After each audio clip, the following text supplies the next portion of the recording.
Well, hello everyone, this is Robert with you again with a little more Dungeon Command. Yesterday I played through the first turn for Kaltros the Sellsword. And I played a card, this card in fact. It was called Fire Trap.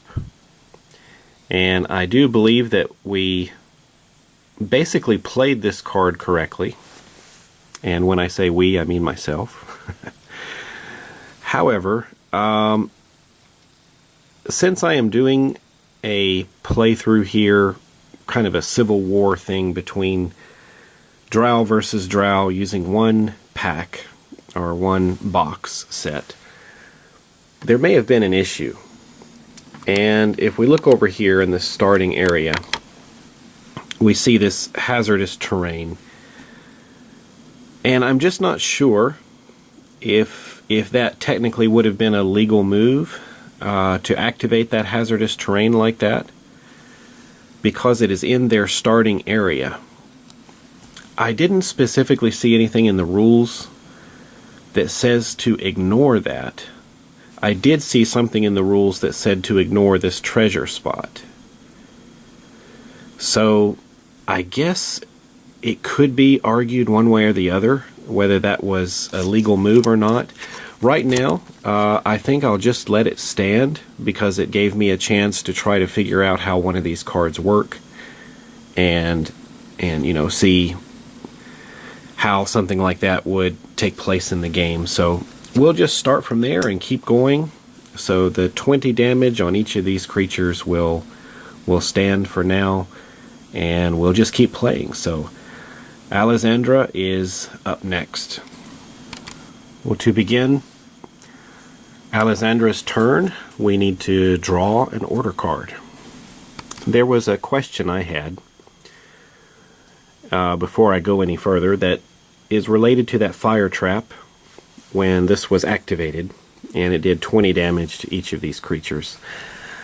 I had in this deck of cards parry, and it's an immediate action.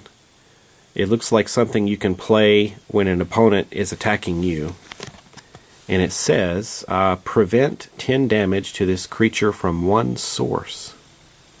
Draw one order card. I wonder, would that have worked to reduce the damage from that fire trap by 10 points? Remember, the fire trap did 20, and as long as I have a creature that can qualify, and actually both my giant spider and my Drider, level 3 and 4, they both could have played this, and they both have decks. I wonder if parry would have worked. Let me know what you think about that. Could I have used parry against fire trap, or is this something that you think, you know, in my mind I was thinking it was just against an attack, a melee attack, but it just says prevent damage from one source. So it almost could be anything. Let me know what you think. Now you may see here I actually had this tile upside down when it compares to the setup in the rule book. But I'm sticking with it and going to continue. I don't know if it really makes that much of a difference.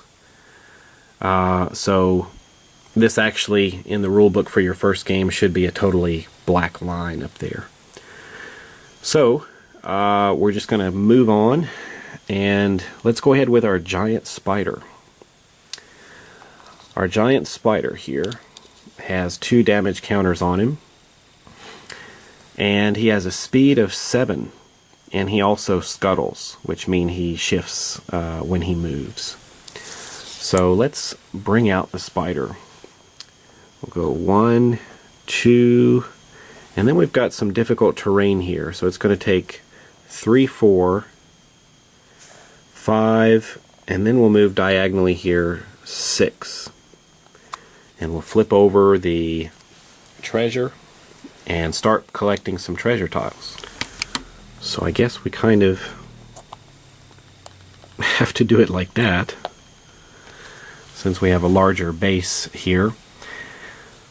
Well then, as a standard action, we can tap the giant spider's card and have the giant spider collect one of these treasure tokens and boost our morale by a point, taking us to 11. Well, let's go with our Drider next. Our Drider has a speed of 10. Oh yes, I forgot something here. Let's take a look at Alessandra. That Walls of Web. It says add 2 to the speed of each spider and drow creature you control. Well, we had our giant spider, so its speed would have been boosted up to 9. And the Drider here with a speed of 10 is actually going to have a speed of 12. So it is quite fast. Wonder if we can get him into position to attack. Well, let's get our Drider moving here. We'll move him diagonally. So 1, 2, 3, 4, 5, 6, 7. We'll keep going here. 8, 9, 10, 11, 12. Now, I have a card here called Spring Attack. It's a standard action, requires a level 2 creature with Dex. Shift 6 squares, make an attack, and then shift 6 squares. So I believe I can now tap the Drider.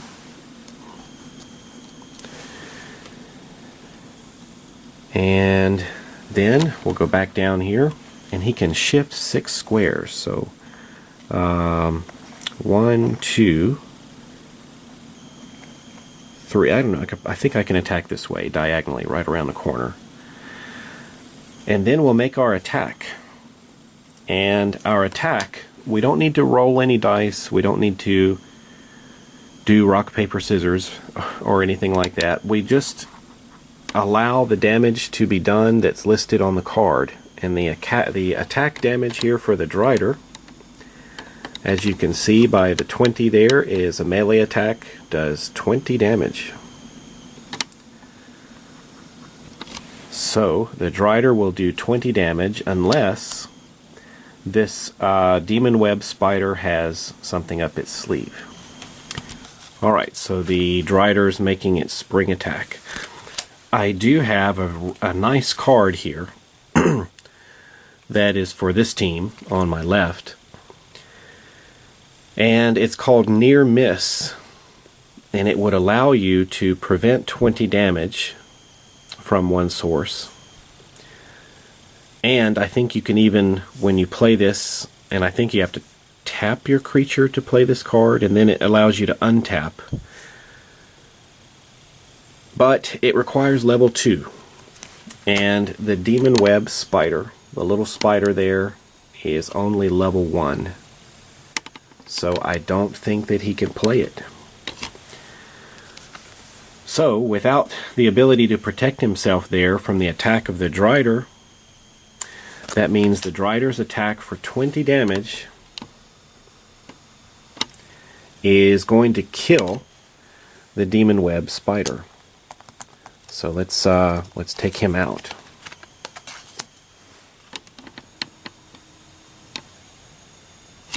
So the Demon's Web Spider is slain and is out of the game.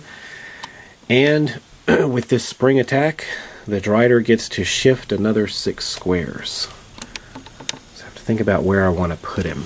Do I want to put him closer to his enemies or move him back? I'm afraid if I move him back, the Drow Wizard here is just going to shoot him. But I'd rather like to time this correctly so that an enemy can't reach me and then I can move in and make the first attack. So what to do. Maybe I'll try to move him back a little bit. Let's see. He's got a lot of speed, so I'm sure he can come back.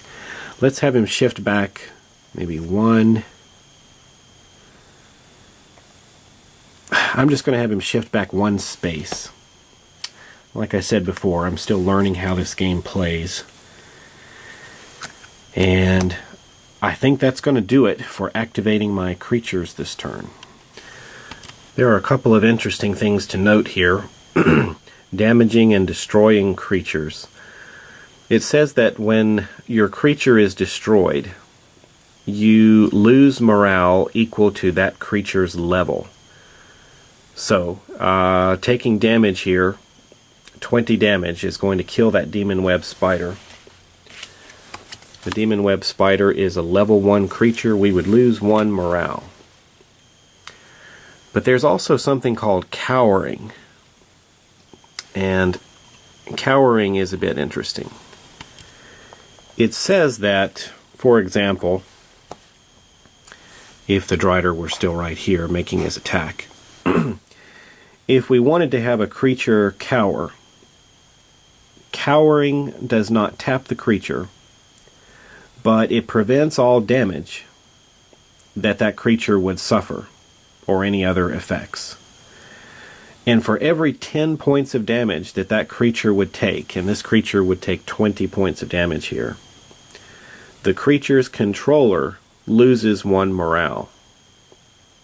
So I have a decision to make. If I want to allow the spider to live, I'm going to lose 2 morale. Yes, because he would lose a point of morale for every 10 points of damage done. Or I can let the spider be killed, and because it's only a level 1 creature, I would lose 1 morale. However, I would lose this figure. He is out of the game.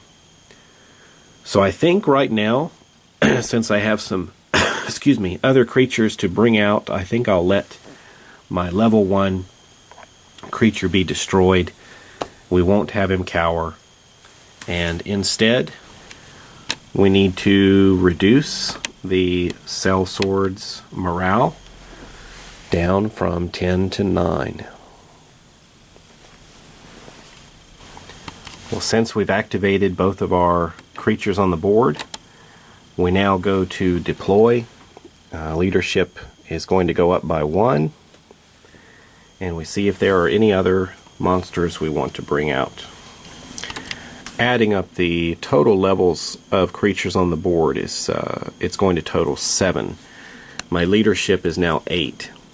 That means I can only bring out a level 1 monster.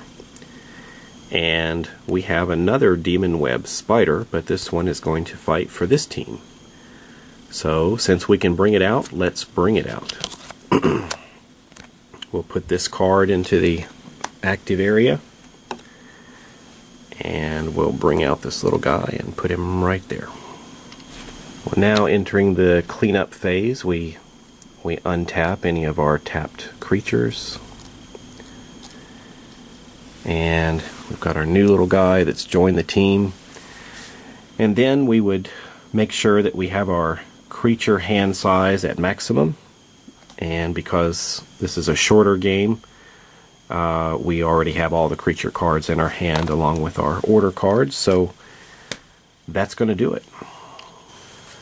Alright, Alessandra is finished.